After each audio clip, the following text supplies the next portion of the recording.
여러분, 인생을 살아가는데 너무 힘든 40대 초반에 한 부인이 있었습니다.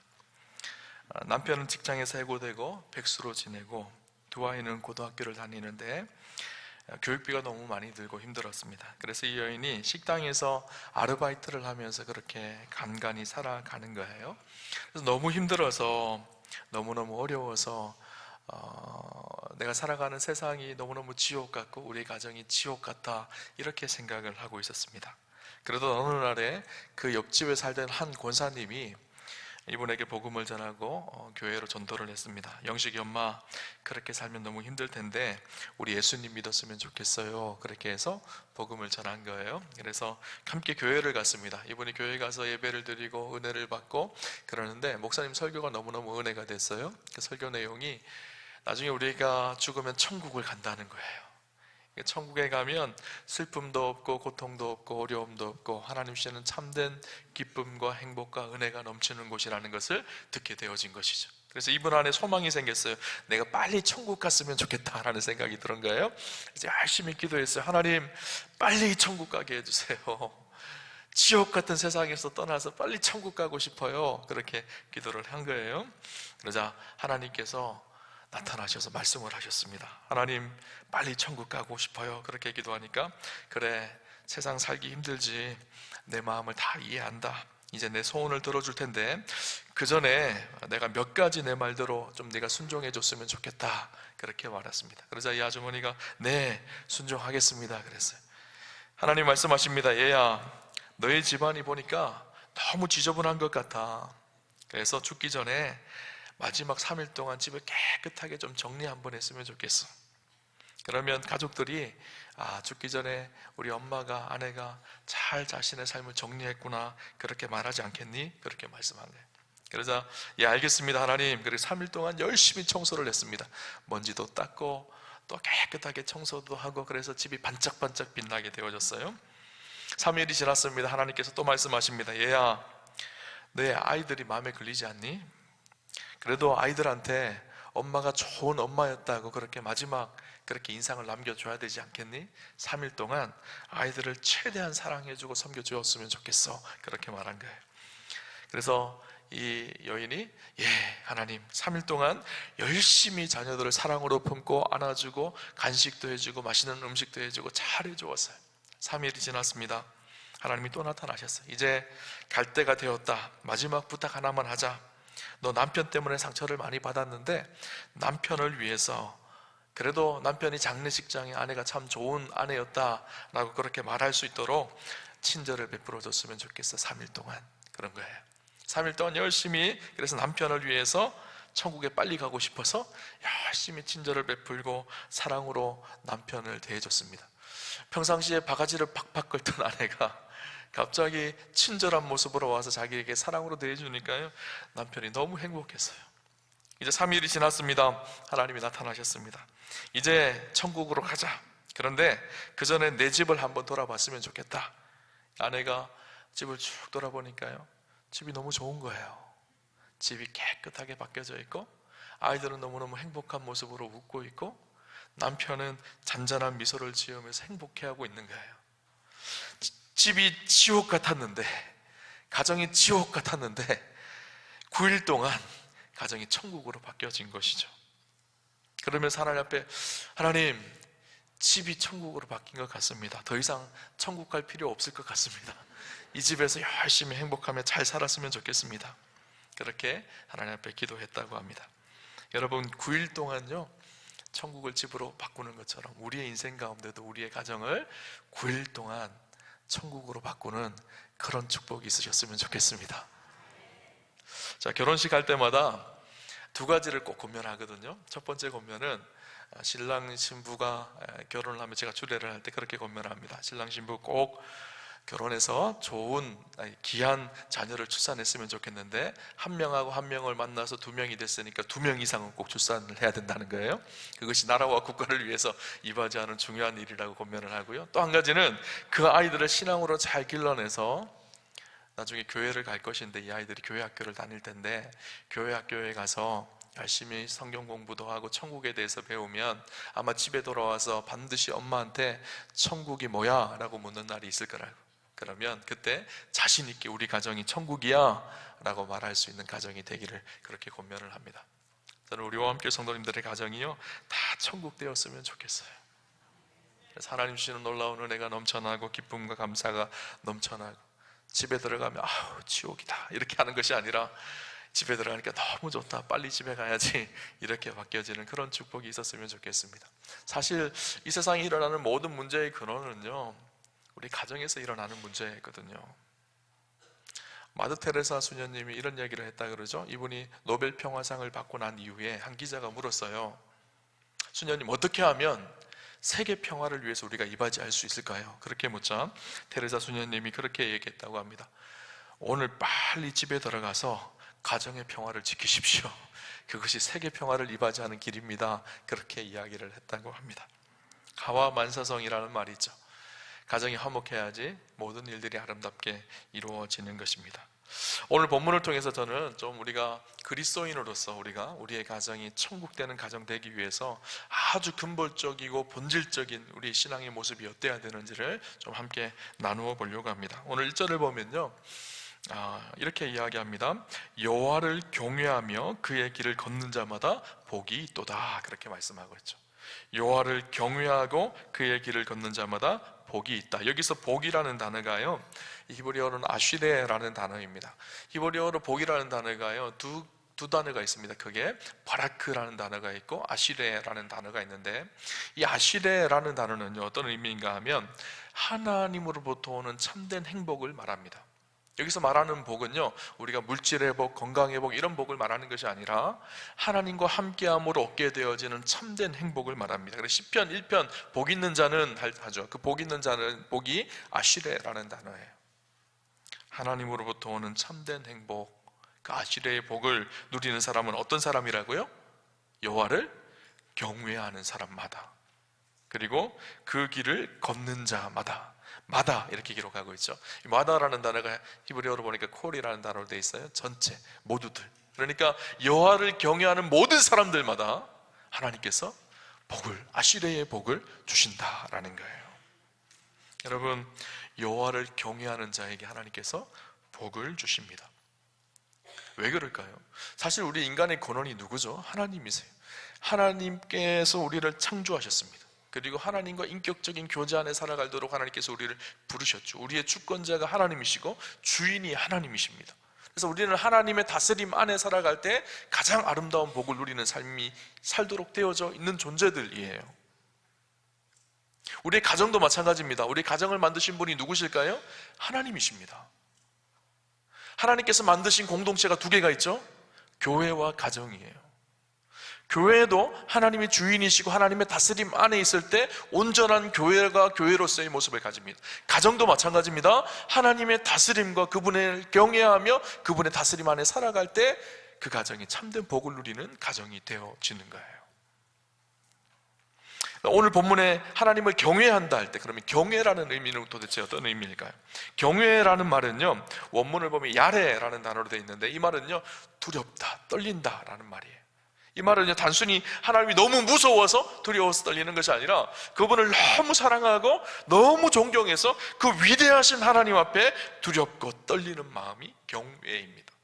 위대하신 하나님 앞에 예를 갖추고 진실하게 서는 것, 그것이 하나님을 경외하는 것입니다. 이 경외의 의미가 무엇인지 제가 이렇게 성경을 공부하다가 깨달은 적이 있어요. 이 구약에 서기관들이 있죠. 당시 구약 시대에는요 성경을 우리가 지금처럼 이렇게 인쇄할 수가 없었잖아요. 그러니까 성경을 다 필사하여서 사본을 기록하였습니다. 그 기록한 사람들이 누군가 하면 서기관들이에요. 서기관들이 성경을 기록할 때 성경 속에 여호와, 그러니까 원래 히브리어 발음으로는 야훼라는 단어거든요. 이 야훼를 기록할 때 야훼라는 이름을 함부로 쉽게 기록할 수가 없었어요. 어떻게 내가 감히 하나님의 이름을 만홀히 여겨서 내가 하나님의 이름을 함부로 기록할 수 있느냐는 거예요. 그래서 그들은 기록할 때 야훼라는 단어를 아도나이라는 단어로 바꿔서 기록했습니다. 아도나이라는 단어는 주님이라는 단어거든요. 그런데 성경을 필사하고 사본을 만들어 갈 때 야훼라는 번역을 뺄 수 없는 그런 번역을 해갈 때는, 필사를 해갈 때는 야훼라는 단어가 나올 때마다 세 가지 원칙이 있었다고 합니다. 첫 번째 원칙은 무엇인가 하면 야훼라는 단어를 써야 할 때는 몸을 깨끗이 씻고 와서 야훼라는 단어를 썼대요. 그리고 두 번째는 써둔 필기구를 새로운 필기구로 교체해서 야훼라는 단어를 썼다고 합니다. 마지막 세 번째는 야훼라는 단어를 써가다가 잘못 쓰면 처음부터 되돌아가서 다시 썼다는 거예요. 만약에 그런데 말라기까지 와서 다 썼는데 실수해서 잘못 쓰면 다시 창세기로 가서 다시 써야 됐다는 거예요. 그런데 문제는 뭔가 하면요, 이 야훼라는 하나님의 이름의 단어는요, 성경에 몇 번 나올까요? 6823번 나온다고 합니다. 그러니까 6823번을 쓸 때마다 계속 자기를 깨끗하게 하고 새 붓을 가지고 새롭게 필사를 한 거예요. 어떤 성경에는 그저 한 절에 야훼라는 단어가 두 번, 세 번씩 나올 때가 있죠. 그러면 두 번, 세 번씩 나올 때마다 가서 정결 예식을 하고 와서 새로 쓰고, 정결 예식을 하고 와서 새로 쓰고, 그렇게 했다라는. 왜 그랬을까요? 위대하신 그 하나님의 이름을 내가 함부로 말할 수 없고 함부로 쓸 수 없었기 때문에, 그 하나님을 향한 경외심 때문에 쉽게 하나님의 이름을 쓸 수가 없었던 거예요. 그런데 오늘 우리는 어떤가요? 오늘 우리 시대의 특징은 무엇인가 하면 하나님을 경외하는 마음을 다 잃어버렸습니다. 하나님을 경외하지 않습니다. 아니, 예배의 자리에 와서는 여러분 경외하는 것 같이 보이지만 세상 사람들, 세상 속에 살아갈 때는요, 전혀 하나님 없는 사람들처럼 살아갑니다. 하나님 늘 우리를 보고 계시고 늘 우리와 함께 하신다면 우리가 이렇게 살아갈 수가 없죠. 오늘 이 시대의 특징, 오늘 이 시대를 후기 현대주의 시대, 포스트 모더니즘의 시대라고 이야기하죠. 이 포스트 모더니즘의 시대의 특징이 있습니다. 진리를 해체시킵니다. 그리고 자기의 느낌, 자기의 생각이 진리라고 생각하는 시대. 그러니까 절대 진리자이신 하나님을 마음에 두기를 싫어하는 시대가 되어져 버렸어요. 그것을 성경에 잘 표현한 말씀이 있습니다. 로마서 1장에 보면 하나님 없는 시대의 특징을 이야기합니다. 로마서 1장 28절에서 30절에 이렇게 이야기합니다. 또한 그들이 마음에 하나님 두기를 싫어하며 하나님께서 그들을 그 상실한 마음대로 내버려 두사 합당하지 못한 일을 하게 하셨으니 곧 모든 불의, 추악, 탐욕, 악의가 가득한 자요, 시기, 살인, 분쟁, 사기, 악독이 가득한 자요, 수군수군하는 자요, 비방하는 자요, 하나님께서 미워하는 자요, 능욕하는 자요, 교만한 자요, 자랑하는 자요, 악을 도모하는 자요, 부모를 거역하는 자요, 우매한 자요, 배역하는 자요, 무정한 자요, 자비한 자라. 그들이 이 같은 일을 행하는 자는 사형에 해당한다고 하나님께서 정하심을 알고도 자기들만 행할 뿐만 아니라 또한 그런 일을 행하는 자들을 옳다 하느니라. 하나님 없는 시대의 특징이 뭐라고요? 불의, 추악, 탐욕, 악의가 가득하고 시기, 살인, 분쟁, 사기, 악독이 가득하고 수군수군되고 부모를 공경함이 없고 살인, 간음, 모든 악한 일들이 일어나는 하나님이 없는 시대에, 그런 그 결과가 무엇이라고요? 이런 일을 행하는 자는 사형이라는 거예요. 이 말이 무슨 말일까요? 마지막 하나님이 심판하실 때가 반드시 있다라는, 그 끝이 멸망이라는 거예요. 하나님 없이 자기의 욕망과 욕심을 따라 살아가는 인생은요, 반드시 망할 것입니다. 그러나 하나님을 두려워하는 사람, 하나님을 경외하는 사람들에게 오늘 성경은 뭐라고 이야기하고 있죠? 복을 주신다는 거예요. 아시르의 복이 있다라는 것이죠. 구체적으로 그 하나님을 경외하는 사람들이 얻게 되어지는 복이 무엇인지를 오늘 성경은 우리에게 이야기해 주는데요, 첫째 무엇인가 하면요, 하나님을 경외하는 자에게는 손이 수고한 대로 먹는 복을 주시겠다, 그렇게 말씀합니다. 2절을 보니까 이렇게 기록하죠. 내가 내 손이 수고한 대로 먹을 것이라 내가 복되고 형통하리로다. 여러분, 손이 수고한 대로 먹는 것이 복인가요? 복인가요? 수고하지 않은 것 먹는 것이 복 아닌가요? 내가 땅을 샀는데 땅값이 갑자기 확 올라가지고 부자가 되면 복이라고 생각하잖아요. 우리는 주식을 투자했는데 주식이 갑자기 확 올라서 1억 천금을 벌게 되었다면 우리는 그것을 복이라고 생각합니다. 성경은 뭐라고 얘기하고 있죠? 그렇게 불로소득으로 얻은 것이 복이 아니라 수고한 대로 얻은 것이 복이라는 거예요. 여러분, 복의 개념을 잘 생각하셔야 돼요. 내가 아무것도 하지 않았는데 갑자기 내가 1억 천금을 벌었다, 그것이 복이 아니라 내가 수고한 대로 아름다운 열매를 거두는 것이 복이라고 이야기합니다. 그래서 사도 바울은 뭐라고 얘기하는가 하면 데살로니가후서 3장 10절에 일하기 싫어하거든 먹지도 말아라, 그렇게 말합니다. 여러분, 1억 천금 노리지 마세요. 로또 사서 로또가 당첨될 것을 기대하지 마세요. 그것은 복이 아닙니다. 여러분, 에덴 동산, 복이 있었던, 하나님의 영광과 임재가 가장 충만했던, 에덴이라는 이름의 뜻이요, 기쁨이라는 뜻이거든요. 기쁨이 가득했던 그곳에 일하는 것이 있었을까요? 없었을까요? 아담과 하와는 일을 했을까요? 안 했을까요? 성경에 뭐라고 기록하는가 하면요, 창세기 2장 15절에 보면 여호와 하나님이 그 사람을 이끌어 에덴 동산에 두어 그것을 경작하며 지키게 하고, 경작하게 했다라는 거예요. 일이 있었어요.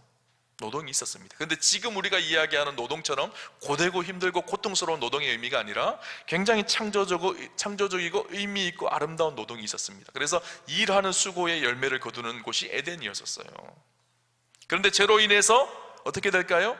세상이 깨어지죠. 망가지죠. 그러니까 어떤 일이 일어났을까요? 수고하고 일하여도 그 수고하고 일하는 노동의 고통은 커지고 대신에 거두어지는 열매가 없는 거예요. 그래서 성경은 뭐라고 얘기하고 있죠? 가시덤불과 엉겅퀴를 거두게 되어질 것이다, 그렇게 이야기합니다. 오늘 여호와를 경외하는 자에게는 어떻게 하시겠다고 하나님께서 이것을 다시 회복시키시겠다는 거예요.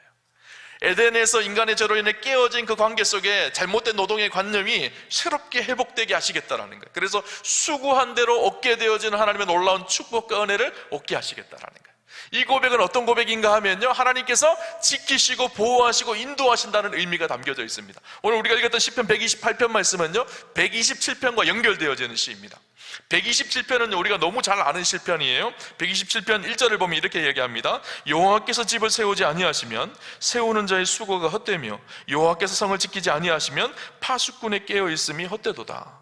하나님께서 지키시고 하나님께서 보호하셔야 된다는 거예요. 그리고 2절에는 이렇게 얘기합니다. 너희가 일찍이 일어나고 늦게 누우며 수고의 떡을 먹음이 헛되도다.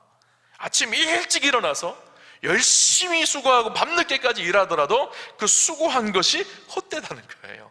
하나님이 지켜주시고 하나님이 보호하시지 않으시면, 우리가 수고한 대로 열매를 얻는다라는 말은 무슨 말일까요? 하나님이 지키시고 보호하셨기에 수고한 대로 열매를 얻는다는 거거든요.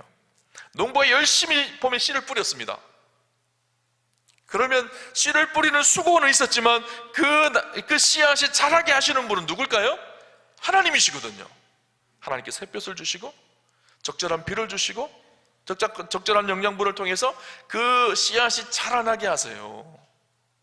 자라게 하는 은혜가 있다는 거예요. 우리가 수고하였지만 그 위에 하나님께서 열매 맺게 하시고 인도하시고 도우시는 축복을 누리게 하시겠다라는 거예요. 누구에게? 하나님을 인정하고 하나님의 다스림 안에서 하나님을 경외하는 하나님의 사람들에게. 저는 우리 오한교회 성도님들이요, 다 그런 복을 누리시기를 주님 이름으로 축원합니다. 두 번째, 하나님을 경외하는 자들에게는요, 가정이 어떻다고요? 행복하게 해야 되는 복을 주시겠다라고 말씀하십니다. 우리 3절 말씀 같이 볼까요? 내 집 안방에 있는 내 아내는 결실한 포도나무 같으며 내 식탁에 둘러앉은 자식들은 어린 감람나무 같으리로다. 아내, 배우자에 대한 축복, 또 자녀들에 대한 축복을 이야기하며 묘사하며 노래합니다. 무슨 나무에 비유하죠? 아내는 결실한 포도나무, 자녀들은 어린 감람나무. 이스라엘 백성들에게, 이스라엘 사람들에게 최고의 열매 두 가지가 있습니다. 그 최고의 열매가 무엇인가 하면 포도 열매이고 또 한 가지는 올리브 열매입니다. 감람나무가 올리브 나무거든요. 여러분, 올리브 기름, 올리브유 쓰잖아요, 그죠? 올리브유, 당시에 이스라엘 백성들은, 그래 성경에요, 축복을 기록할 때 대부분 다 열매로 비유할 때는 포도나무로 비유하거나 감람나무로 비유를 해요. 포도나무는 이스라엘 백성들이 가장 즐겨하는 열매입니다. 이 포도 열매는요, 이스라엘의 8월, 9월, 이스라엘이 가장 더울 때 열매가 맺혀진다고 합니다. 그러니까 농부가 수고하고 애씁니다. 8월, 9월 가장 더울 때, 그때 탐스럽게 열려있는 포도를 보면 어떨까요? 행복하겠죠. 내가 수고한데 하나님께서 저렇게 아름다운 열매를 맺게 하셨구나. 우리의 배우자 아내가 그렇게 되어진다라는 거예요. 아내를 볼 때마다 영광스럽고 아름답고 존귀합니다. 자녀들 어린 감람나무, 감람나무는 올리브나무라고 그랬죠. 올리브나무는 가장 오래 사는 나무입니다. 많게는 1000년이 넘는 나무도 있다고 합니다. 그리고 올리브나무는 버릴 것이 하나도 없대요. 뿌리부터 나무, 잎사귀, 올리브 열매, 올리브유. 근데 어린 감람나무 무슨 말일까요? 어린 올리브나무, 큰 나무 옆에서 그 가지에 새롭게 돋아나는 어린 감람나무. 생명력을 가지고 아름다운 열매가 맺혀질 것을 기대하며 아름답게 자라나는 그런 어린 감람나무 같다는 거예요. 우리 자녀들이 그렇다라는 거예요. 오늘 시인은 그렇게 생명력 있게 자라나 아름다운 열매를 맺는 감람나무 자녀들로 그렇게 감람나무의 모습을 통해서 자녀들의 축복을 그렇게 묘사하고 있는 것이죠. 하나님을 경외하는 가정에게는 아름답고 고귀하게 자라나는 어린 감람나무 같은 자녀들, 결실한 포도나무같이 아름다운 아내가 함께 어우러진 가정, 복되고 참된 소망이 있는 그런 가정으로 그 가정에게 복을 주시겠다, 그렇게 말씀하고 있는 것이죠. 그런데 오늘 우리의 가정은 어떤가요? 여러분의 배우자는 결실한 포도나무 같은가요? 여러분의 자녀들은 어린 감람나무처럼 아름다운 열매를 맺으며 그렇게 자라가는 풍성함이 있나요? 아멘을 잘 못하시는 것 같아요. 오늘 우리의 가정을 보면 참으로 안타깝습니다. 서로 다름 때문에 얼마나 많은 다툼이 있고 얼마나 많은 가정들이 깨어지고, 남편을 바라봐도 소망이 안 보이고 아내를 바라봐도 소망이 안 보이고, 자녀들을 바라보면 자녀들이 왼수같이 다가오고, 혹시나 우리의 모습은 그렇지 않나요? 이런 동화가 있습니다. 고목나무의 구멍에 한 다람쥐 가족이 살고 있었어요. 그런데 가난했는데 굉장히 행복하게 살고 있었던 거예요. 그런데 어느 날 남편 다람쥐가 다른 집을 다 돌아보니까 다른 집은 다 행복하게 부유하게 사는 거예요. 부잣집인 거예요. 그래서 자기 집만 너무 가난한 거예요. 그래서 결단을 했습니다. 내가 내일부터 새벽 일찍 나가서 열심히 돈을 벌어올 테니까 우리도 부자 되자는 거예요. 그래서 그 다음 날부터 이 남편 다람쥐가 밖에 나가서 열심히 도토리를 모으고 열심히 일을 하고 그것을 갖다 팔아서 부자가 되어졌어요. 좋은 집도 사고 좋은 차도 사고 이제는 부자가 되어졌어요. 이사도 가고 그랬어요. 그런데 자녀들을 생각하니까 더 많은 돈을 벌어야 되겠는 거예요. 그래서 계속 아침 일찍 나가고 밤늦게 들어오고 그렇게 열심히 돈을 벌고 그렇게 살았습니다. 그런데 어느 날 아내 다람쥐가 하소연을 하는 거예요. 여보, 너무 외로워요. 그리고 애들도 너무 외로운 것 같아요. 당신이 진짜 우리를 사랑하는 건 맞나요? 당신의 사랑을 느낄 수가 없어요. 그때 남편 다람쥐가 화가 났습니다. 아니, 내가 우리 가족을 얼마나 사랑하는데 그렇게 사랑해서 내가 아침 일찍 새벽같이 나가서 이렇게 밤늦게까지 열심히 돈을 벌고 왔는데 무슨 소리냐는 거예요. 부부싸움을 막 하기 시작한 거예요. 부부싸움을 막 하고 있으니까 그 시끄러운 소리에 아기 다람쥐들이 잠을 깼습니다. 그리고 첫째 큰형 다람쥐가 동생들에게 이렇게 얘기했습니다. 얘들아, 잘 봐. 저분이 누군지 알아? 저분이 우리 아빠야. 저분이 굉장히 열심히 일을 하셔. 우리가 가진 것은 다 저분이 주신 거야. 그렇게 얘기를 했습니다. 그 얘기를 듣고 있던 막내 다람쥐가 이렇게 얘기합니다. 형, 그럼 저분에게 우리 아빠 하나 사달라고 하자. 그랬다는 거예요. 우리가 기억할 것이 있습니다. 가장 중요한 것은요, 물질이 아니에요. 어떻게 가정 구성원 간에 건강한 관계를 잘 이어가느냐, 서로 다름에서 오는 불편함이 아니라 다름을 어떻게 조화롭게 잘 이루어가느냐. 우리는요 참 이기적입니다. 그래서 다른 사람이 하는 말을 잘 수용하지를 못합니다. 특별히 아내가 하는 말, 남편이 하는 말 잘 안 들으려고 해요. 고집스럽게 자기 자신만을 생각합니다. 그러니까 조절이 안 되는 거예요. 조율이 되어져야 되는데 조율이 안 되는 거예요. 근데 우리가 어떻게 조율되어질 수 있을까요? 우리를 조율하시는 분이 계시죠. 하나님 앞에요. 그래서 진짜 아름다운 부부는요, 서로 마주보며 싸우는 사람들이 아니라 하나님을 바라보는 사람들이에요. 하나님을 경외하고 그 말씀 앞에 순종하며 살아가는 사람. 왜냐하면 진리이신 하나님의 말씀이 우리의 삶을 조율하고 우리의 가정을 조율하시거든요. 다듬으시거든요. 그래서 온전하게 하시거든요. 부부가 하나님을 바라보고 하나님을 경외하기 시작하면 그 속에 진정한 화평과 화목이 일어나기 시작하는 것이죠. 그러면 아내는 결실한 포도나무 같고 자녀들은 어린 감람나무 같은 은혜가 있게 되어집니다. 또 한 가지는 하나님을 경외하면 화목한 이유가 있습니다. 무엇인가 하면 하나님을 경외할 때 그 가정에 은혜가 충만하게 되어져요. 오늘 본문 5절을 보면 이렇게 이야기합니다.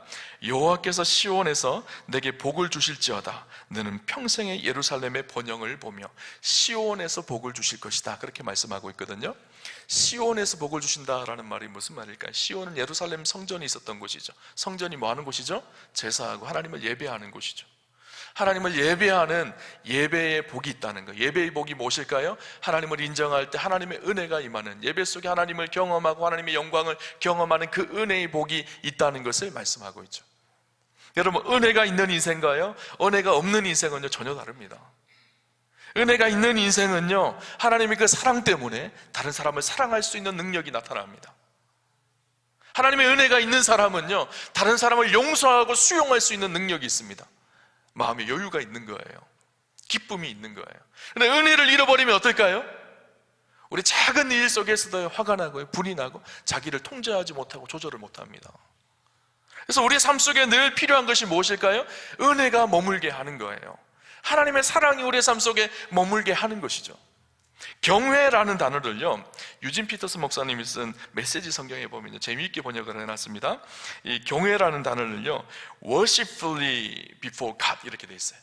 하나님 앞에서 예배하는 것이라는 거예요. 경외라는 것은 우리의 모든 순간이 다 하나님 앞에 예배하는 것처럼 살아가는 거예요. 그래서 그 말은 무슨 말일까? 예배 속에 하나님이 주시는 은혜와 그 풍성함이 우리의 삶을 날마다 붙들게 하는 것. 하나님의 은혜가 우리를 붙들기 시작하면 우리의 삶에 능력이 나타나기 시작합니다. 여러분, 남경필 집사님을 아시나요? 남경필 도지사 아시죠? 그죠? 경기도지사였던 남경필 씨. 이분이요, 앞으로는 우리가 굉장히 화려한 인생을 산 것 같고 도지사를 하고 굉장한 정치인의 삶을 살았지만 그 가정에 깊은 아픔이 하나 있어요. 그 아들이 마약 중독자였었습니다. 나중에 이 사람이 정치를 떠나고 나서 하나님, 예수님을 만나죠. 그리고 회심하고 진실하게 믿음으로 살아가려고 노력합니다. 그렇게 믿음으로 살다가 성지순례를 갔대요. 성지순례를 가고 성지순례를 쭉 하고 있는 중에 연락이 온 거예요. 한국에서 아들이 마약에 연루됐다는. 집에 돌아가 보니까 아들이 진짜 마약에 취해서 벗어나지를 못하는 거예요. 그래서 자기가 경찰서에 전화를 합니다. 아들이 마약했다고 잡아가라는 거예요. 그래서 잡혀갔어요. 구치소에 끌려갔어요. 그래서 재판을 기다리는데 보통 이분 같았으면 화가 나고 이 아들을 어떻게 해야 되나 분노가 일어나고 원수같이 아들이 느껴졌을 텐데 긍휼한 마음이 생기더라는 거예요. 아들을 향해서 사랑하는 마음이 생기더라는 거예요. 그러면서 그분이 이런 간증을 합니다. 그 아들을 위해서 제가 별일을 다 해보았지만 아무 소용이 없었습니다. 그런데 정말 아버지인 내가 할 수 있는 것이 아무것도 없다는 것을 깨닫고 나니 하나님께 모든 것을 다 온전히 맡기게 되어졌습니다. 한 번도 경험해보지 못한 평안을 맛보게 되었습니다. 무거운 짐을 하나님께 맡긴다는 것이 무엇인지를 체험하게 되었습니다. 그런 은혜가 임하니까 망나니 같은 그 아들을 위해서 어떻게 해야 될까? 또 그 아들을 어떻게 내가 사랑하는 것이 진짜 사랑하는 것일까? 깊은 고민과 성찰이 있게 되어졌습니다. 그리고 그의 인생을 하나님께 드리기로 결단하고 자기 아들과 같은 마약 중독자들을 갱신하는 일을 위해서 살기로 결단하였다고 합니다. 여러분, 은혜가 모든 미움과 분노를 가라앉게 합니다. 은혜가 우리의 삶을 새로운 길로 인도해 가는 것이죠. 한 권사님이 이런 얘기를 하더라고요. 목사님, 저는 정말 예수 믿지 않았으면, 하나님 은혜 받지 않았으면 12번도 더 이혼했을 것 같아요. 그러시더라고요. 은혜가 붙들었던 거예요. 은혜가 나의 나됨을 이루어가게 하셨던 것이죠. 여러분, 우리 안에 진짜 은혜가 머물러야 될 것이 어딜까요? 우리는 은혜하면 교회만 생각하죠. 그런데 우리의 삶 속에, 우리의 가정에 하나님의 은혜가 멈추지 않고 머물러야 합니다. 그래서 이런 말이 있어요. 가정이 교회가 되어야 하고 교회가 가정이 되어야 한다. 무슨 말이죠? 우리의 가정이 교회가 되어야 합니다. 날마다 하나님을 예배하고 하나님을 경배하고 그분의 은혜를 누리는 가정이 되는 것. 교회가 가정이 되어야 합니다. 형제 자매가 함께 하나님을 아버지로 모시고 서로 사랑하는 가정이 되어야 하는 거예요. 그래서 교회 같은 가정 같은 교회가 되는 것이 큰 축복인 것이죠. 여러분의 가정에 그 은혜를 누리시는 은혜와 복이 있으시기를 주님 이름으로 축원합니다. 마지막 세 번째는 여호와를 경외하는 자에게는요, 다음 세대까지 하나님의 평강이 지속적으로 이어지는 복을 주시겠다고 말씀하시는데요, 5절 6절을 보니까 이렇게 기록합니다. 여호와께서 시온에서 내게 복을 주실지어다. 너는 평생의 예루살렘의 복을 보며 내 자식의 자식을 볼지어다. 이스라엘에게 평강이 있을지로다. 자식의 자식을 보고 그 자식들에게까지 평강이 계속 흘러가는 복이 있게 하겠다라는 거예요.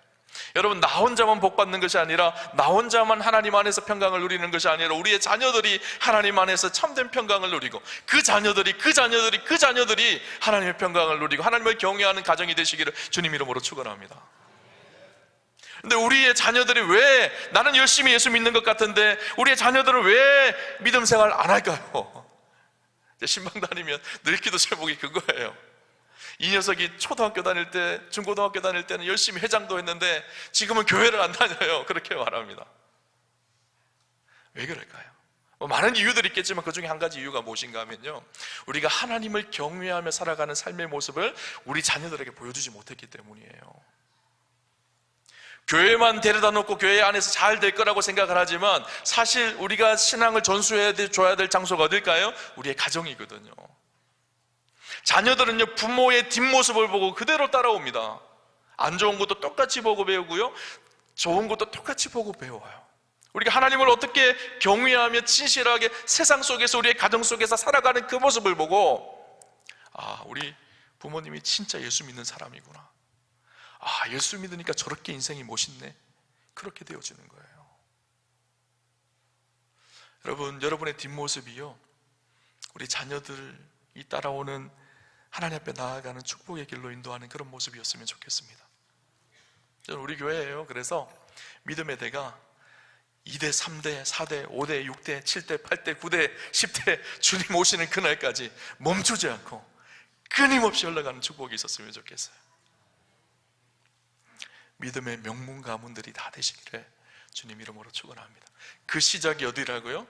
여호와를 내가 오늘 이 자리에서 경외하며 그분의 다스림 안에 살아갈 때부터입니다. 여호와를 경외함으로 하늘의 복과 은혜를 누리는 우리 사랑하는 오함교회 성도님들 다 되시기를 주님 이름으로 축원합니다.